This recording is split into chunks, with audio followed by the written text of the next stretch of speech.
Bienvenue, vous êtes sur PayTourLair.tv. 2018, c'est l'année du centenaire des grandes commémorations de la guerre 14-18 et c'est de ce sujet dont on va parler dans un instant avec Juliette qui est avec nous, qu'on peut applaudir, d'Aspac-le-Bas, adjointe au maire à Aspac-le-Bas. Voilà. Et Armand Bûcher qui accompagne la démarche et deux grands historiens du plateau, Florent et Mélas qui en connaît un peu plus que Florent. Tout à fait. Je découvre chaque jour. Alors là, c'est le début, on peut dire ça comme ça, des commémorations dans notre région et ça se passe à Aspac-le-Bas, c'est ça ? Oui, absolument. À Aspac-le-Bas, on a fait le choix de faire une commémoration, c'est-à-dire faire mémoire, mais également impulser quelque chose au niveau de l'avenir de cette paix dont on bénéficie aujourd'hui. Et donc, on a voulu restituer l'histoire pour que les gens, aujourd'hui, qui ne la connaissent pas forcément, tout le monde n'est pas d'Aspac-le-Bas, qui habite Aspac-le-Bas, et donc qui s'approprient un peu aussi cette histoire-là, autour d'une date principale qui est le 23 février 1918. Et que s'est-il passé précisément à cette date Cette date est tout à fait particulière. Quand on évoque la guerre de 14-18 dans notre région, évidemment, on est dominé physiquement et historiquement par le vieil Armand. Et Aspac-le-Bas, on n'en parle pratiquement jamais. Ça s'appelait Nieder-Aspac dans le passé. Mais il y a eu quand même quelque chose d'assez particulier. J'abrège. Début 1914, début de la guerre, en août. Et jusqu'à Noël, il y a eu, bien sûr, la guerre de mouvement. Donc, passage des troupes françaises, allemandes, qui, d'une façon imagée, se chassaient les unes les autres. Après, il y a eu la guerre... la guerre statique et l'armée française avait besoin d'abord de laisser ses troupes un petit peu au repos, mais la situation internationale avait changé et donc Pétain, qui était le chef des armées à ce moment-là, a décidé de faire ce qu'on appelle des coups de main, c'est-à-dire des petites actions ponctuelles dans différents endroits bien précis pour aller chercher des informations dans les villages. Aspac-le-Bas a été choisi pour avoir justement cette opération ponctuelle, pour que les troupes françaises elles aillent dans les villages occupés par les Allemands et puis faire des prisonniers, chercher des documents et repartir tout de suite. Et donc la date qui avait été fixée était le 23 février, donc après une petite période de préparation dans les villages au-dessus, Bourbach et Aspac-le-Haut et Michelbach, qui étaient français à ce moment-là, hein. Donc l'armée française a attaqué et il y a eu évidemment des victimes en nombre innombrable au cours de cette bataille. Il y a eu à peu près 400-500 soldats qui ont été perdus. Le terme perdu, ça veut dire qu'ils sont soit décédés, soit blessés, soit disparus. Et donc cette bataille, dans les archives de l'armée française, eh bien, le résultat a été plutôt pitoyable. Les autres ont donné de bons résultats, mais Aspac-le-Bas a aussi eu la particularité d'être un échec. Et donc, les Allemands sont bien restés sur place parce qu'ils étaient bien installés. Et donc, nous voulons commémorer particulièrement cette bataille. On s'appuie là-dessus aussi pour commémorer la mémoire de toutes les victimes, qu'elles soient civiles, qu'elles soient militaires françaises ou militaires allemandes. Et pour ça, nous avons invité aussi des groupes de soldats, un groupe de soldats allemands, un groupe de soldats français en uniforme qui participera tout au long de la journée à cette commémoration qui sera bien sûr enrichie par d'autres présences et les enfants bien entendu, mais aussi les ténonniers qui vont nous chanter les hymnes nationaux français et allemands. Et puis donc la journée va se dérouler d'une certaine façon que Juliette va vous décrire. Merci. Oui, en fait, il y a plusieurs temps forts au cours de cette journée. C'est-à-dire, le matin est davantage consacré à se faire mémoire, rendre honneur aux victimes de cette guerre, et particulièrement à celles qui sont tombées sur notre sol villageois. Et donc, il y a la messe commémorative le matin, suivie d'une cérémonie civile au monument aux morts. Et ensuite, l'après-midi, c'est là où on souhaite rendre l'histoire à nos villageois, enfin leur apprendre cette partie de l'histoire, et on s'est basé sur 3 témoignages. C'est pour ça qu'on a appelé ce temps fort, qui est à 16h l'après-midi en l'église d'Aspac-le-Bas, une guerre, 3 témoignages. C'est-à-dire qu'il y a 3 personnes qui vont lire des extraits de témoignages, donc ce n'est pas du texte inventé pour rendre l'histoire, c'est des choses qui ont été écrites par des acteurs de cette période-là. J'ai vu que vous avez associé les enfants également à votre projet, à cette commémoration. Alors, Oui. Ça se passe comment? Est-ce que vous avez une collaboration avec les enseignants ou... Oui, on a travaillé avec l'école. Hein. Bien sûr, alors donc on s'est rendu dans les écoles, dans les classes appropriées pour leur donner un petit peu un aperçu de cet événement. Et en même temps, on en a profité pour leur apprendre à chanter l'hymne national allemand, puisqu'on va l'interpréter avec les enfants.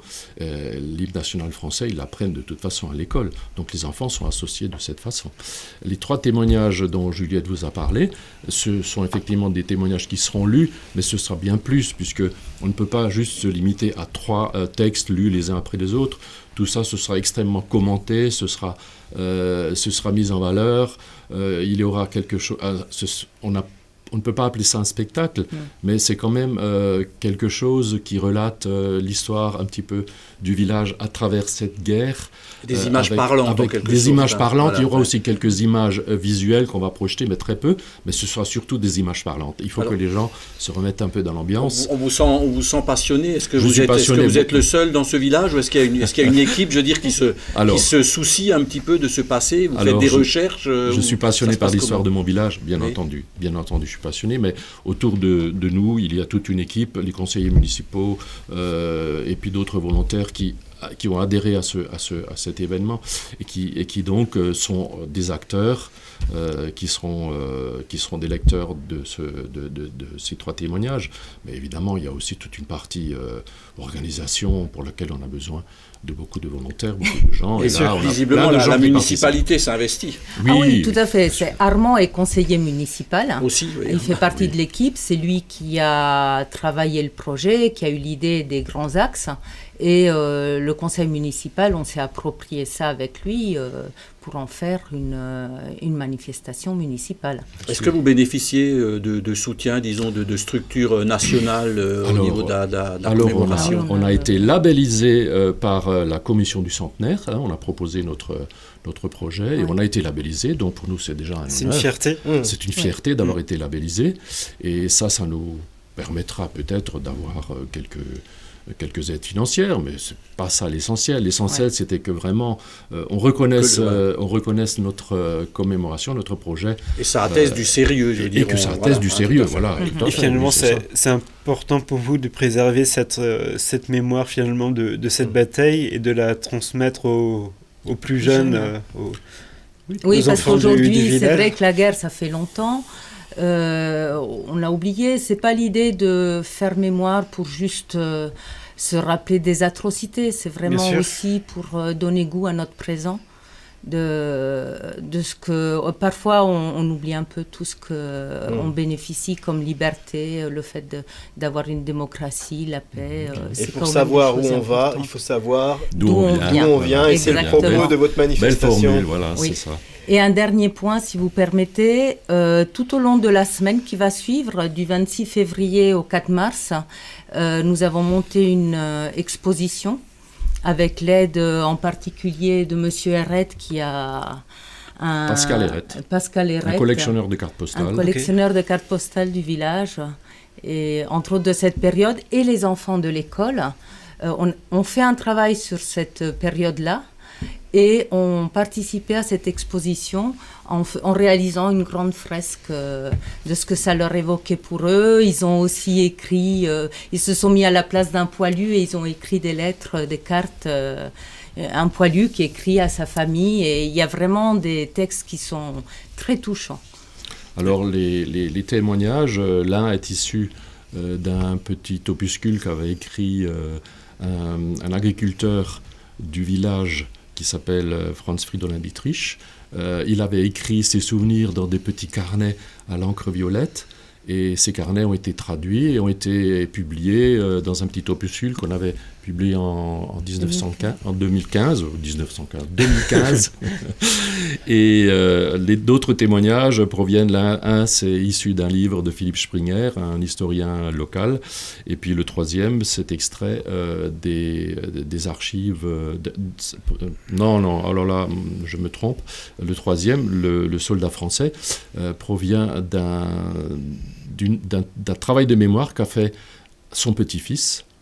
Et il a également écrit donc tout le parcours de son grand-père, Poilu, qui a passé à travers toute la guerre par d'innombrables épreuves et qui en a réchappé et qui a participé à la bataille justement du 23 février 1918 à Aspach-le-Bas. Et donc c'est le témoignage d'un soldat qui a vécu cette bataille. C'est quand même, Pascal, un moment qui promet d'être fort et émouvant. Transmission de mémoire. Transmission de mémoire, tout à fait. J'aimerais profiter de la présence d'Armand Buchet également pour vous parler tout à l'heure des Tinonniers qui chanteront donc à l'occasion de cette commémoration. Mais je crois que les Tinonniers, c'est une petite parenthèse importante et il fallait le citer. C'est ma passion, disons, pour la musique qui reprend le dessus.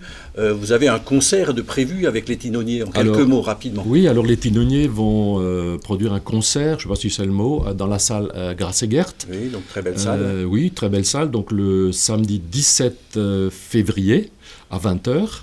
Et ce sera les Tinonniers, donc c'est un groupe d'hommes qui chantent surtout des chansons de marins.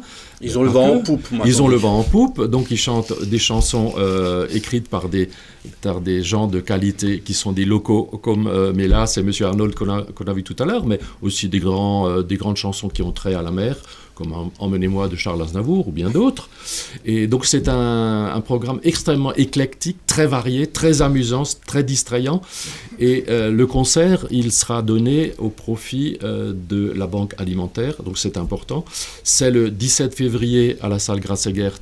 Et moi, je vous propose, il y a 3 thèmes donc on peut sortir de cette soirée. C'est que d'abord, c'est après la Saint-Valentin, ça pourrait faire l'objet d'un cadeau à votre amoureux ou votre amoureuse en lui offrant le ticket d'entrée qui ne coûte que 10 €. Voilà, histoire de la mener en bateau. Histoire de la mener en bateau, qu'on peut acheter à la mairie de Wittelsheim. Et puis ensuite, ça vous fera plaisir parce que ce sera une soirée très distrayante, très variée, avec plein de musique de tout type.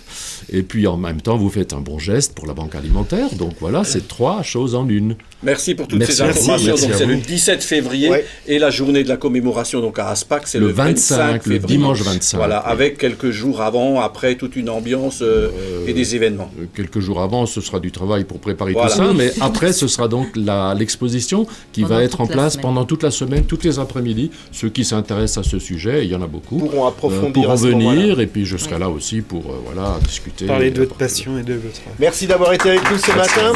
Un clin d'œil à Tino. Oui, bien sûr. Un clin d'œil au Tinonnier et on se retrouve tout de suite pour la fin de ce programme. Merci.